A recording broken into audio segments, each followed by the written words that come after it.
Here in this alleyway between two typical San Francisco houses, I have the main part of my garden, which is basically a collection of lettuce plants.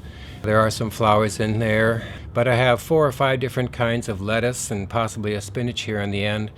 And I just pick off this. There's almost enough to give us a salad a day for 2 people, and as production ramps up, that will certainly be the case during the warm season. Okay, on the right you see a rosemary plant, and in between you see 2 makeshift containers. These are really recycled from Costco. Various kinds of cookies and pastries and fruits came in these, and I thought, well, they're just deep enough to do some lettuce, so I put them out here.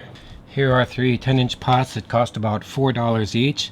These are waiting to go into production. I think I'm going to put carrots in one of them and garlic in another one, and then probably some lettuce in yet another one. So as far as the carrots are concerned, it's not going to be a lot of carrots, but this is going to be a new crop for me, and I think it's important to learn how to grow as many things as you possibly can that really have a lot of food value. And here we have a nursery basically. I have some echinacea plants. Of course, echinacea is a well-known medicinal plant, and this is really the beginning of a collection of medicinals that I hope to have. Now here you see a piece of pipe sticking out of the curb here. There are 4 of these along the length of this alleyway.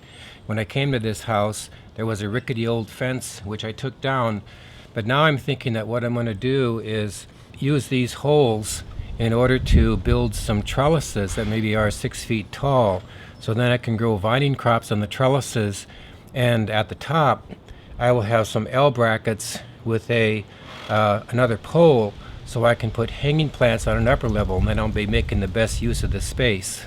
Here I have a tomato plant in a pot, and you can see that it's blossoming quite nicely, so I'll get quite a few tomatoes off this. I will be starting some more cherry tomatoes for use later in the year. Last winter I actually had some cherry tomatoes hanging on the vine, ripe and ready to eat and very sweet, way into the winter. This shot shows you that most of the space in this garden is devoted to flowers, but in a pinch all of these containers could be turned into food production. Here I have the new addition to the garden this year, which is berry plants. On the right, strawberry, then blackberry, then raspberry, and finally blueberry.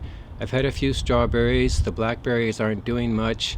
I've had some very sweet raspberries and a few blueberries. The blueberry plant came with hundreds of green fruit already on it, and they are slowly ripening and will be a very tasty addition to our diet. So that's about it for now. In these trying times, I think it's really important to grow what you can.